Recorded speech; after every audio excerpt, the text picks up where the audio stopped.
কি কৰিব ওলাইছোঁ মই ধৰিব পাৰিছেনে আপোনালোকে? এয়া চাওক, এয়া হ'ল শাক দেই। ৰাতিপুৱাই মই মানে যোৱাকালি আনিছিলোঁ। এতিয়া ৰাতিপুৱাই মই কি কৰিলোঁ, ভালকৈ বাছি মেলি ধুই আনিলোঁ। আনি আৰু এতিয়া ভাবিলোঁ কাটি লওঁ আৰু এতিয়া সৰু সৰুকৈ। মই আৰু বেছি সৰুকৈ কাটিব নাজানো দেই শাক। কিছুমানে পূৰা মিহি কৰে ন, মই আকৌ কাটিলে মিহি নহয় দেই, অলপ মানে ডাঙৰ ডাঙৰে হৈ থাকে আৰু। একো নাই আৰু ন, শাক বোলা বস্তুহে নিজে নিজে কমিয়ে যাব, সেই ভাবিহে ময়ো মানে ইমান যত্ন নকৰোঁ দেই।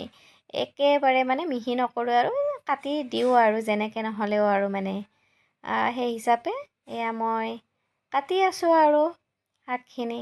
আৰু কি শাক এয়া চাওকচোন, এয়া দেখিছেনে, ধৰিব পাৰিছেনে কি?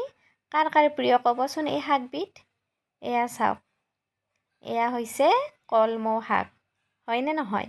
হয় ন, কলমৌ শাকেই হয়। সেইটো বাৰু আমি কলমৌ শাক বুলিয়ে কওঁ বাৰু। আনিছিলোঁ, যোৱাকালি আনিছিলোঁ মই বজাৰৰ পৰা। বাপৰে দাম কিমান, 20 টকা 3 মুঠি। তথাপিতোতো খাবই লাগিব ন, নাখালে নহ'ব বাৰু। ভাবি কিনে আনিলোঁ আৰু এয়া আপোনালোকক দেখালোঁ মই ধুই মেলি কাটি। এয়া দেখিছেনে, একেবাৰে মিহি হোৱা নাই দেখিছেনে, ডাঙৰ ডাঙৰকৈ আছে বাৰু। নোৱাৰোঁ দেই, মই একেবাৰে সঁচা কথা কৈছোঁ, মই মিহি কৰিব নোৱাৰোঁ একদম, একেবাৰে নোৱাৰোঁ দেই। আৰু এতিয়া একেবাৰে নৰ্মেলকৈ ভাজিম আৰু। এইটোতো আৰু নৰ্মেলেই ভাজে ন, চবেই নৰ্মেলে ভাজে। প্ৰথমতে মানে কেৰাহীটোত তেল পিঁয়াজ দি দিলোঁ, দি জলকীয়া এনেকৈ জলকীয়া দিলোঁ, পিঁয়াজ দিলোঁ, দি মানে এতিয়া ভাবিছোঁ আৰু এইখিনি অলপ মানে অলপ ৰঙচুৱা পৰক, আৰু পৰিলে আৰু মই একেবাৰে নৰ্মেল শাকটো দি দিম আৰু। দি কিনে আৰু এতিয়া ভাজিম।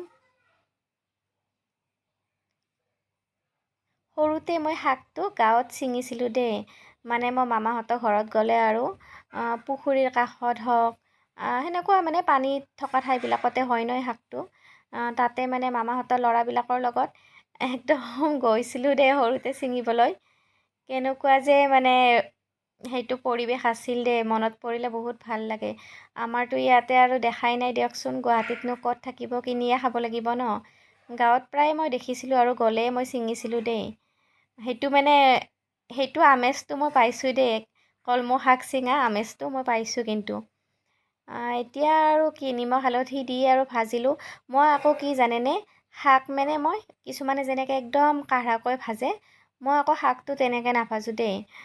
জাষ্ট অলপমান সিজিলে হ'ল আৰু তেনেকৈয়ে মই ভাজি থৈ দিওঁ আৰু মানে মই তেনেকুৱা খায়ে ভাল পাওঁ দেই। মানে শাকটোৰ যিটো ৰস থাকে আৰু একেবাৰে সিজি যাব নালাগে, মই তেনেকুৱা খায়ে ভাল পাওঁ। আৰু এয়া চাওক, মোৰ শাক হৈ গ'ল।